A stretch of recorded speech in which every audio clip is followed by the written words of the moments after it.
اور اس کے مد مقابل ایک اور لفظ یوز کیا جاتا ہے کور، اور اس کا مطلب ہوتا ہے کسی چیز کا زیادہ ہو جانا۔ اب دیکھیں نبی علیہ السلام ایک دعا مانگا کرتے تھے، نبی علیہ السلام کی ہر دعائی بہت خوبصورت ہوتی تھی اور اس کے اندر بہت حکمت ہوتی تھی۔ آپ علیہ السلام فرماتے تھے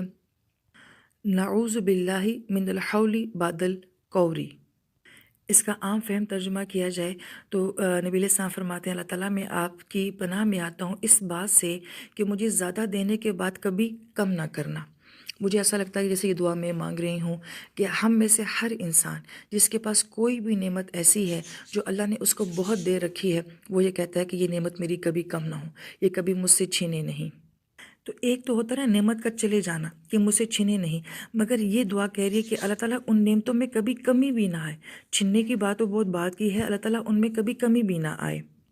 اس کا ایک معنی تو محدثین کرام یہی فرماتے ہیں کہ اللہ نے کسی کو مال دیا ہے، کسی کو ذہانت دی ہے، کسی کو اچھے بولنے کی صلاحیت دی ہے، کوئی کام ایسا ہے جو اس کے اندر خاص سکل ہے، وہ اس کو بڑے اچھے طریقے سے کرتا ہے، اس کا گھر بہت خوبصورت ہے، اس کی اولاد بہت پیاری ہے، بہت قابل ہے، بہت ساری باتیں جتنی بھی گہرائی میں آپ چلے جائیں تو انسان یہ دعا کرتا ہے کہ اللہ تعالیٰ یہ سب میری نعمتیں ہیں جو آپ نے مجھے دی ہیں، اللہ تعالیٰ ان میں کبھی کمی نہ کرنا، جیسی یہ ہیں یہ ایسی ہی رہیں۔ تو بہت ساری چیزیں ایسی ہیں جن کے بارے میں ہم یہ چاہتے ہیں کہ اللہ تعالیٰ کہ ان میں کبھی کوئی کمی نہیں آنی چاہیے، زیادہ بے شک ہو جائے مگر یہ کبھی کم نہ ہو۔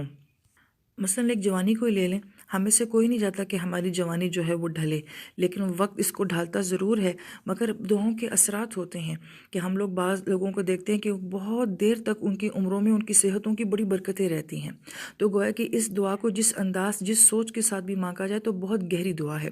اور بعض اہل علم نے اس کو یوں بھی بیان کیا ہے کہ بعض اوقات ایسا کہ نعمتوں میں کمی نہ آئے، جب انسان کے حالات بدلتے ہیں تو لازم بات ہے کہ ایک نئی جگہ میں ایک ایڈجسٹ ہونا انسان کے لیے بہت مشکل ہوتا ہے۔ نیا گھر ہے، نئی نوکری ہے، نیا شہر ہے، بہت سارے معاملات ایسے ہیں، نئی دوستیاں ہیں، نئے تعلقات ہیں، تو انسان کو اس میں جو ہے ایک وقت لگتا ہے کہ ان کے ساتھ ایڈجسٹ ہو جائے۔ گویا کہ یہ دعا یہ بھی انسان کو سکھاتی ہے کہ اللہ تعالیٰ کہ میرے لیے نئے حالات میں ایڈجسٹ ہونا جو ہے وہ آسان کر دے، کیونکہ دعا کا معنی یہی ہے نا کہ اللہ تعالیٰ کہ جو حالات اور نعمتیں آپ نے مجھے دی ہیں اس میں کبھی کبھی نہ آئے۔ تو حالات تو بدلتے رہتے ہیں، حالات تو ہمیشہ ایک جیسے نہیں ہوتے، تو جو بھی میری زندگی میں آنے والی نئی حالت ہے اللہ تعالیٰ اس میں میرے لیے ایڈجسٹ ہونا جو ہے وہ آسان ہو جائے۔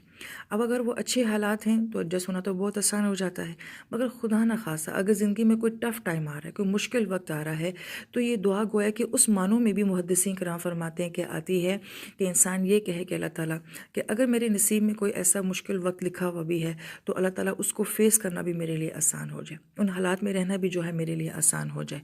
جب انسان کے لیے اللہ تعالیٰ اس طرح سے آسانی کر دیتے ہیں نا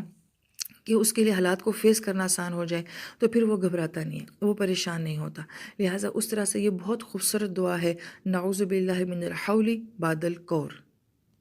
اور جو آخری آیت مبارکہ ہے اس پیراگراف کی کہ بے شک تمہارا رب جو ہے وہ تمہیں دیکھ رہا تھا۔ اب ایک بصرہ کا مطلب بھی دیکھنا ہوتا ہے اور بصیر کا مطلب بھی دیکھنا ہوتا ہے، مگر دونوں کے دیکھنے میں بہت فرق ہے۔ جیسے ہم اردو زبان میں استعمال کرتے ہیں کہ بصارت نہیں بلکہ بصیرت سے کام لو، میں یہ بات بصارت سے نہیں کہہ رہا بلکہ اپنی بصیرت سے کہہ رہا ہوں، اپنے فہم سے کہہ رہا ہوں، اپنے وجدان سے کہہ رہا ہوں۔ اب یہاں پہ اللہ پاک فرما رہے ہیں کہ تمہارا رب جو ہے تمہارے لیے بصیر تھا، انسان کا لمحہ لمحہ دیکھا جا رہا ہے، انسان کا ہر ہر عمل جو ہے وہ دیکھا جا رہا ہے، اس کی نیتیں اس کی سوچ تک جو ہیں وہ پڑھی جا رہی ہیں۔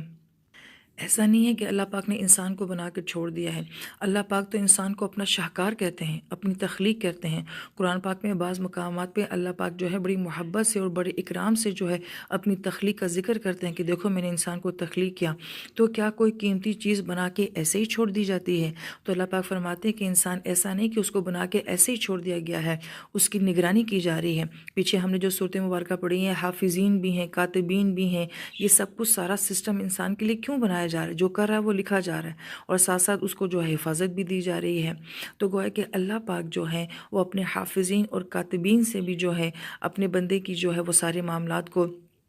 انویسٹیگیٹ کر رہے ہیں، اور ساتھ ساتھ اللہ کی ذات خود بھی اپنے بندے کے ہر عمل کو جو ہے وہ دیکھ رہی ہے۔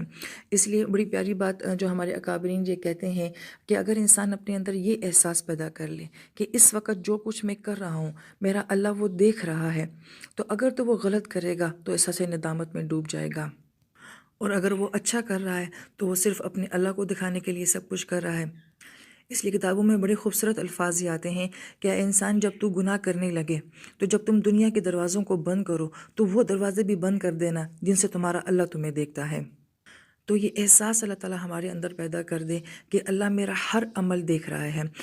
ہمارے اپنے مدارس میں یہ ہوتا تھا کہ ہمارے بڑوں نے، ہمارے استادوں نے دیواروں پہ یہ لکھ کے لگایا ہوتا تھا کہ اللہ تمہیں دیکھ رہا ہے، اللہ تمہیں دیکھ رہا ہے۔ یہ احساس اپنے اندر پیدا کرو کہ تمہارا ہر عمل جو ہے وہ دیکھا جا رہا ہے۔